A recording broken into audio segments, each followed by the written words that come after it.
前2天逛街的时候呢，竟然看到一个小姐姐在啃鸡头，而且她还说连肉带着骨头一起嚼，吃着非常的香。好吧，今天我也捡了2个鸡头，看看鸡头烤出来到底好不好吃呢？我们先摘掉鸡毛，不过说实话看着有点吓人，估计烤完的话我都已经没有胃口了。而且平时买鸡我都会让老板把鸡头给剁掉的。我们先把鼻孔的部位用手挤一挤，将鸡头清洗干净，剁成2半，这样比较容易熟。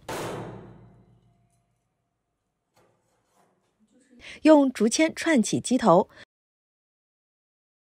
放入烧热的烤炉上烤制。烤制的时候呢，多给它翻面。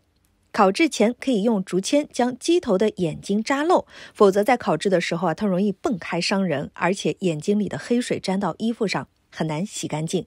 一直需要烤到鸡头出油，表面变黄微焦，这个时候撒上椒盐、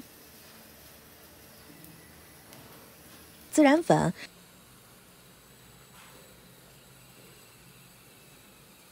最后加一些辣椒面，稍微再烤制半分钟就可以了。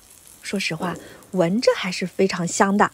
吃过之后味道确实还不错，孜然和辣椒的味道充分融进了鸡头里，骨头都是酥的。如果你敢吃的话，也尝试做起来吧。